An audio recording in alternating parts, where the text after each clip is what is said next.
Hi everyone, I welcome you all to our YouTube channel mister in maths. स्वागत है आप सभी लोगों का आपके अपने इस YouTube channel mister in maths में। तो कैसे हैं आप लोग? आशा करता हूँ आप लोग बहुत ही अच्छे होंगे और आप अपनी पढ़ाई बहुत ही अच्छे तरीके से कर रहे होंगे। और जो लोग इस चैनल पर नए हैं प्लीज़ चैनल को सब्सक्राइब ज़रूर कर लें। तो चलिए शुरू करते हैं आज का ये अपना टॉपिक ट्रिग्नोमेट्री। बहुत से सारे बच्चों को ट्रिग्नोमेट्री बहुत ही हार्ड टॉपिक लगता है, लेकिन बहुत ही इजी टॉपिक है। तो ट्रिग्नोमेट्री की डेफिनेशन देखा जाए तो यहाँ पे लिख रखा भी हमने, it is a branch of mathematics which deals with the relationship between the sides of triangle and it's angle. अब इसका मीनिंग क्या हुआ? अगर ट्रिग्नोमेट्रिक वर्ड्स को हम पकड़ेंगे तो ये 3 ग्रीक वर्ड से मिलकर बना हुआ है ना, ट्राईगॉन एंड मेट्रॉन। अगर इसको हम देखेंगे तो क्या बनना है, ट्राईगॉन एंड मेट्रॉन। मतलब ये 3 ग्रीक वर्ड से मिलके बना हुआ है। ट्राई का मतलब देखो वर्ड से ही लग रहा है क्या हो जाएगा, ये 3 है ना। गॉन का मतलब क्या हो गया, साइड्स है ना। और मेट्रॉन का मतलब क्या हो गया, मेजरमेंट। ठीक, तो यहाँ पे जो 3 वर्ड्स ग्रीक वर्ड्स है ट्राईगॉन एंड मेट्रॉन, इसी से ट्रिग्नोमेट्री मिलके बना हुआ है। और इसका मतलब होगा 3 साइड्स मेजरमेंट। हमें कहीं भी देखा होगा कि 3 साइड्स का मेजरमेंट को हम क्या बोलेंगे, trigonometry means measurements of 3 sides. अब देखो 3 साइड्स बनेंगी तो जब इसका जब शेप फॉर्म होगा, जब 3 साइड को हम बनाएंगे मिला के, तो ये हमारा क्या 1 2 3 साइड्स हो गए और इसके अंदर हमारा एंगल भी फॉर्म हो गया है ना। तो बेसिकली ट्रिग्नोमेट्री में हम रिलेशनशिप फाइंड करते हैं किसके बीच, साइड्स के बीच और एंगल के बीच। और वो भी जो ट्रायंगल होगा, ट्रायंगल क्या होगा, राइट एंगल ट्रायंगल होगा। मतलब ये जो राइट एंगल ट्रायंगल हमने बनाया है, इसी फिगर पे हमारा पूरा चैप्टर ट्रिग्नोमेट्री पूरा बेस्ड है। मतलब जो राइट एंगल ट्रायंगल के बेसिस पे हम लोग निकालेंगे उसका बेस और एंगल्स, साइड्स और एंगल्स के बीच में जो भी रिलेशनशिप होगा उसी को हम क्या बोलेंगे, ट्रिग्नोमेट्री बोलेंगे। ओवरऑल देखा जाए तो ट्रिग्नोमेट्री एक रिलेशनशिप है किसके किसके बीच में, किसी भी राइट एंगल ट्रायंगल के साइड्स और उसके एंगल के बीच का रिलेशनशिप है। ठीक, और किसी भी राइट एंगल ट्रायंगल में हमें पता है कि एक 90 डिग्री होगा, तो बाकी दोनों क्या हो जाएगा, एक्यूट एंगल होगा है ना। ये दोनों क्या हो जाएगा, एक्यूट एंगल हो जाएगा। ठीक, ये एंगल और ये एंगल एक्यूट एंगल हो गया और ये हमारा 90 डिग्री। मतलब हमें इसी फिगर मतलब राइट एंगल ट्रायंगल के बारे में ही पूरी ट्रिग्नोमेट्री इसी पे ही बेस्ड है। अब इसके बाद हम पढ़ेंगे ट्रिग्नोमेट्रिक रेशियोज। रेशियो क्या होता है, जैसे ये हमारे पास एक राइट एंगल ट्रायंगल है ना। तो इसमें जब भी हम पढ़ेंगे sine theta, cos theta, tan theta, cot sec, cosec theta, तो इसमें जो थीटा यहाँ पे है, जो भी एंगल बनेगा, जैसे यहाँ पे थीटा है तो ये हमारा क्या हो जाएगा। पहले तो एक बात ध्यान रखना है, जब भी 90 डिग्री हैगी, 90 डिग्री के ठीक सामने हमारा क्या होता है, हाइपोटेनियस होता है। ठीक, हाइपोटेनियस 90 डिग्री के सामने हाइपोटेनियस। और बेस और ये परपेंडिकुलर ये हमेशा चेंज होते रहते हैं। 3 साइड्स में जब राइट एंगल ट्रायंगल होगा तो एक हाइपोटेनियस होगा जो 90 डिग्री के ठीक अपोजिट होगा जो साइड होगी, और 2 एक बेस होगा और एक परपेंडिकुलर। और बेस और परपेंडिकुलर डिसाइड करेगा कि हमारा एंगल डिसाइड करेगा कि हमारा क्या है। जैसे यहाँ पे थीटा है तो थीटा के बेस पे ये हमारा, देखो कोई भी एंगल बनेगा बेस से ही बनेगा, तो ये थीटा है तो ये बेस हो जाएगा।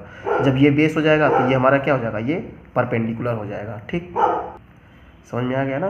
तो 90 डिग्री के अपोजिट साइड वाला क्या होगा, हाइपोटेनियस हो जाएगा। और जिस भी थीटा की हम बात करेंगे तो वो थीटा जो भी एंगल बनाएगा वो बेस से बनाएगा, तो बेस हो जाएगा परपेंडिकुलर। अगर इस बेस की बात, अगर ये वाली एंगल की बात करेंगे तो हमारा ये वाला क्या हो जाएगा, ये बेस हो जाएगा, ये परपेंडिकुलर हो जाएगा। ठीक, अब देखो यहाँ पे हमने लिख रखा है P/H, B/H, P/B। ये हमने ट्रिग्नोमेट्रिक रेशियोज के लिए लिख रखा है। जैसे हमारे पास अगर हम साइन थीटा की बात करेंगे ना, जैसे 6 हमारे पास आइडेंटिटीज़ में देखते हैं। जैसे हमारे पास sign, cos, ten, cot, sec, cosec 1 2 3 4 5 और 6। ट्रिग्नोमेट्रिक रेशियो में हम इसी 6 पे पूरा डिस्कस करेंगे, इसी पे पूरा क्वेश्चन बेस्ड होगा। अब जैसे यहाँ पे साइन थीटा बराबर यहाँ पे थीटा है, तो साइन थीटा क्या होगा, कॉस थीटा क्या होगा, तो ये एक होता है PBP/HHB। मतलब ये तो सभी लोग जानते हैं, पंडित बद्री प्रसाद हर हर बोल। ये एक ट्रिक्स है याद करने की जो हमने यहाँ पे लिख रखा है, पंडित बद्री प्रसाद हर हर बोल।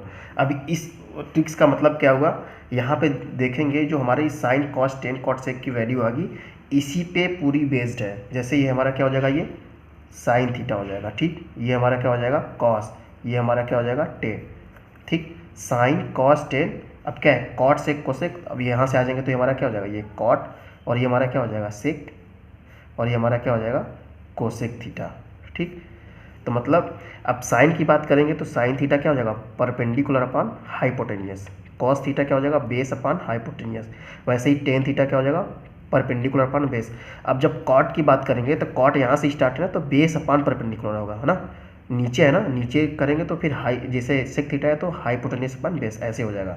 तो ऐसे इनको लिख लेंगे, यहाँ पे हमने ऐसे लिख लिया। अब यहाँ पे देखो जैसे साइन थीटा की बात करें तो साइन थीटा यहाँ पे है, तो ये हमारा बेस हो गया, तो साइन थीटा बराबर क्या होगा परपेंडिकुलर अपॉन हाइपोटेनियस, है ना, परपेंडिकुलर ऑफ हाइपोटेनियस। तो परपेंडिकुलर का अब ये थीटा तो ये बेस हमारा फिक्स हो जाएगा, हाइपोटेनियस तो रहेगा ही रहेगा। तो यहाँ पे देखो परपेंडिकुलर क्या है, परपेंडिकुलर क्या है AC, है ना, और हाइपोटेनियस क्या है BC, ठीक। तो साइन थीटा बराबर क्या हो गया हमारा, ये तो हमारा एंगल हो गया। अब देखो एंगल हो गया, और यहाँ पे क्या हो गया AC और BC क्या है साइड्स है, तो बेसिकली क्या हो गया ट्रिग्नोमेट्री, एंगल और साइड्स के बीच का रिलेशनशिप हो गया कि नहीं यहाँ पे, तो यही ट्रिग्नोमेट्री है। अब ऐसे ही कास थीटा लिखेंगे तो कॉस थीटा को क्या लिखेंगे बेस अपॉन हाइपोटेनियस, बेस क्या है यहाँ पे AB है ना, और हाइपोटेनियस क्या है BC है, तो हमारा क्या हो जाएगा BC। ऐसे इन सबको भी लिख लेंगे।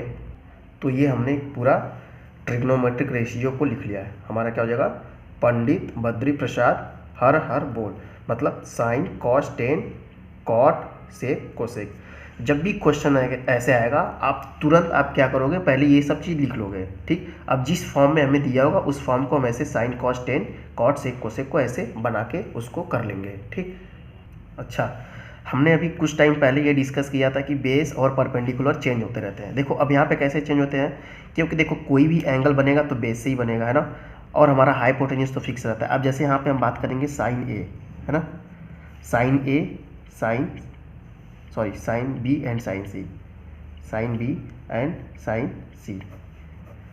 अब यहाँ पे साइन B की बात करेंगे तो B हमारा ये हो गया, अब यहाँ पे थीटा कंसीडर नहीं करें, B कर रहे हैं, ठीक। तो साइन B की बात करें, जब ये एंगल B बन रहा है तो B के लिए बेस हो गया, ये हमारा क्या हो गया base upon perpendicular upon hypotenuse होता है ना, परपेंडिकुलर हाइपोटेन्यूज, क्योंकि हमारा sine theta perpendicular upon hypotenuse होता है। तो साइन B की बात करेंगे तो B के लिए परपेंडिकुलर क्या हो जाएगा ये हो जाएगा, है ना, तो हमारा क्या हो जाएगा AC अपॉन हाइपोटेन्यूज क्या हो जाएगा BC। अब देखो यहाँ पे साइन C की बात करेंगे, जब इस साइन C की बात करेंगे तो अब ये हमारा एंगल ये हाइपोटेन्यूज तो फिक्स हो गया, लेकिन अब ये एंगल बेस से बना तो ये बेस हो जाएगा, ये परपेंडिकुलर हो जाएगा, ठीक। साइन C के केस में ये बेस हो जाएगा, ये परपेंडिकुलर हो जाएगा, तो परपेंडिकुलर हमारा क्या हो जाएगा यहाँ पे AB हो जाएगा अपॉन BC। देखो यहाँ पे क्या परपेंडिकुलर है, दोनों में चेंज नहीं हुआ, लेकिन यहाँ पे देखो AC एंड AB चेंज हो गया, है ना। तो बेस और परपेंडिकुलर चेंज होते रहते हैं, वो मतलब उस पर डिपेंड करेगा कि हमारा जो एंगल है कहाँ से बन रहा है, हम कहाँ से मेज़र कर रहे हैं एंगल। तो जिस भी एंगल जहाँ से मेजर बनेगा, एंगल जहाँ से बनेगा वो हमारा बेस हो जाएगा, उसके अपोजिट क्या हो जाएगा हमारा परपेंडिकुलर, ठीक। तो जो भी एंगल होगा एंगल के ठीक सामने जो हमें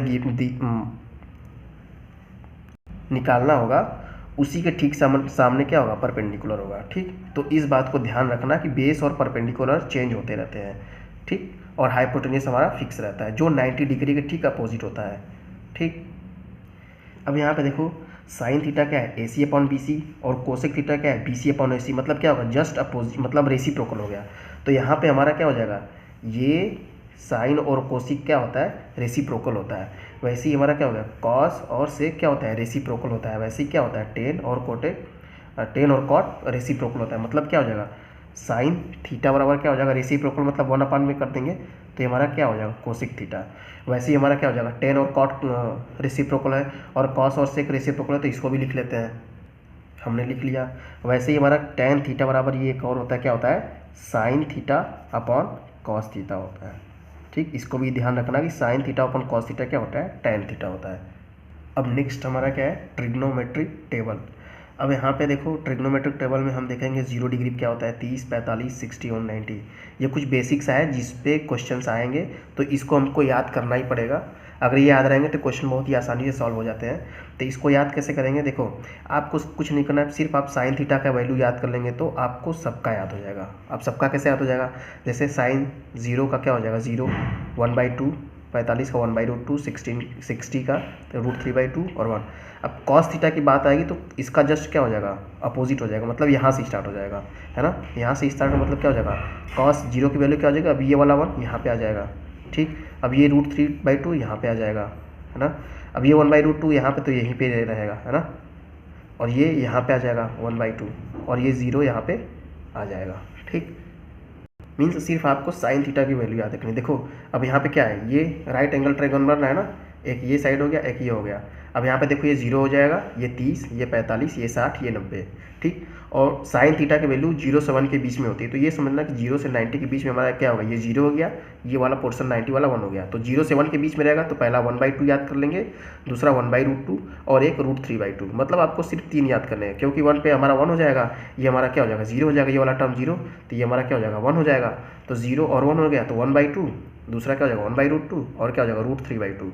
तो जैसे ही याद करेंगे cos थीटा क्या हो जाएगा, उसके अपोजिट से चलते चले आएगा, ठीक। मतलब यहाँ 1 है तो यहाँ 1 हो जाएगा, है ना। 60 है तो यहाँ पे 30 और 60 में एक्सचेंज कर लेंगे और 45 का दोनों का सेम हो जाएगा। अब tan थीटा की वैल्यू याद करनी होगी तो क्या हो जाएगा, tan थीटा हमने बताया था क्या होता है, sin थीटा अपन cos थीटा, है ना। तो 0 की याद करेंगे तो क्या हो जाएगा, sin थीटा अपन cos थीटा मतलब 0/1 हो जाएगा, 0/1 मतलब क्या हो जाएगा 0 हो जाएगा। ऐसे ही 1/2 अपन √3/2, ऐसे ही 1/√2 अपन 1/√2, ऐसे कर लेंगे तो हमारा क्या हो जाएगा ये। अब जब tan 90 डिग्री की बात आएगी तो ये 1/0 हो जाएगा, ठीक। जब 1/0 किसी वैल्यू के अपॉन 0 होता है तो हमारा क्या होता है, नॉट डिफाइन, है ना। तो ये हमारा क्या हो जाएगा, ये नॉट डिफाइन हो जाएगा। अब cot थीटा की बात करेंगे तो cot थीटा क्या होता है 1/tan थीटा, मतलब cot थीटा क्या इसी का जस्ट रेसिप्रोकल हो जाएगा ना। तो ये इसका रेसिप्रोकल होगा तो क्या हो जाएगा ये नॉट डिफाइन। या ऐसे कर सकते हैं, इसको यहाँ पे ला देंगे, इसको यहाँ पे ला देंगे, इसको यहाँ पे और इसको यहाँ पे ला देंगे, ठीक। जस्ट उसका रेसिप्रोकल हो जाएगा। अब सेक थीटा निकालेंगे तो सेक थीटा क्या होता है, cos थीटा का रेसिप्रोकल होता है ना। तो इसका रेसिप्रोकल जो भी होगा इसका रेसिप्रोकल निकाल लेंगे। मीन्स हमने क्या किया, cos थीटा का जस्ट रेसिप्रोकल कर दिया। वैसे ही कोसेक थीटा की बात आएगी तो क्या हो जाएगा, ये साइन का आपको रेसिप्रोकल होगा तो 0 का रेसिप्रोकल करेंगे तो क्या हो जाएगा, ये नॉट डिफाइन हो जाएगा, है ना। क्योंकि 1/0 क्या होता है हमने बताया कि नॉट डिफाइन होता है ना। अब इसका रेसिप्रोकल क्या हो जाएगा 2 हो जाएगा, इसका क्या हो जाएगा √2 हो जाएगा, इसका क्या हो जाएगा 2/√3 हो जाएगा और इसका 1 का रेसिप्रोकल 1 ही होगा। मीन्स आपको अगर एक वैल्यू याद है साइन थीटा की तो आप उससे सब निकाल सकते हैं, ठीक। साइन निकल जाएगा तो कॉस निकाल लेंगे, कॉस निकल जाएगा तो टेन निकालेंगे, साइन अपन कॉस हो जाएगा, है ना। कॉट निकालेंगे तो इसका रेसिप्रोकल कर देंगे, सेक निकालेंगे तो कॉस का रेसिप्रोकल कर देंगे, है ना। अब ट्रिग्नोमेट्रिक आइडेंटिटीज़ में हमें 3 फॉर्म पढ़ने हैं ना। 3 फार्मूलेस क्या क्या होते हैं, एक तो हमारा होता है cos square A plus sine square A is equal to 1, है ना। और एक क्या होता है 1 plus tan square A upon sec square A. और एक हमारा क्या होता है 1 प्लस काट स्क्वायर ए बराबर क्या होता है कोसेक स्क्वायर ए। अब इसकी जो एप्लीकेशन है क्वेश्चंस में क्वेश्चन आ जाएगा, जैसे हमें लिखा रहेगा cos square A plus sine square A plus क्या हो जाएगा tan स्क्वायर ए। अब हमें ये क्वेश्चन आ गया तो इसको सॉल्व करना रहेगा तो ऑप्शन में देगा कि क्या आएगा। ऑप्शन में जैसे मान लो दे दिया सेक स्क्वायर ए हो गया, कोसेक स्क्वायर ए, कॉट स्क्वायर ए, साइन स्क्वायर ए हो गया, ऐसे ऑप्शन में दे दिया। तो इसको क्या करेंगे, देखो यहाँ पे क्या है, इसको सॉल्व करेंगे तो क्या हो जाएगा, ये वो 1 हो जाएगा, 1 प्लस tan स्क्वायर ए। अब यहाँ पे 1 प्लस tan स्क्वायर ए क्या होता है सेक स्क्वायर है ना। तो हमारा क्या हो जाएगा, देखो अब ये फॉर्म क्या इतना छोटा सा हो गया तो ये हमारे क्या ट्रिग्नोमेट्रिक आइडेंटिटीज़ हो गई। एक टॉपिक और रह जाता है trigonometric ratios and complementary angle. इसमें क्या होता है, जो हमारा कॉम्प्लीमेंट्री मतलब दो एंगल्स को मिलाने पे जो 90 डिग्री होता है उसी को हम क्या बोलते हैं कॉम्प्लीमेंट्री। जैसे साइन 90 माइनस ए क्या होता है कॉस ए, ठीक। और इसका उल्टा भी हो जाएगा, मतलब कॉस 90 माइनस ए क्या होता है साइन ए। वैसे ही हमारा क्या होता है, जो हमारा tan 90 माइनस ए क्या हो जाता है cot A. Means cot 90 A minus क्या हो जाएगा, ये भी 10 हो जाएगा, है ना। और हमारा क्या हो जाएगा कोसेक 90 माइनस ए क्या होता है सेक ए। और इसी का उल्टा क्या हो जाएगा सेक 90 माइनस ए बराबर क्या हो जाएगा कोसेक ए हो जाएगा। ये हमारा क्या होगा trigonometric ratio of complementary angle. तो इस पे भी क्वेश्चंस आते हैं, इसको भी हमें याद रखना है। इसी का अपोजिट भी हो जाएगा, उसको भी लिख देता हूँ मैं। तो ये हमने लिख दिया है इसका। तो जितना हमने पढ़ाया उसी में से सब टर्म 1 एग्जाम में आएंगे उतना ही इम्पॉर्टेंट है। एक तो हमने ट्रिग्नोमेट्रिक समझा था और कॉम्प्लीमेंट्री एंगल, और उसके बाद हमने रेशियोज समझा था, है ना। और ये ट्रिक्स देखे थे और क्या हुआ टेबल देखा था और आइडेंटिटीज़, ठीक। अब इसी बेस पे कल हम कुछ क्वेश्चंस कर लेंगे।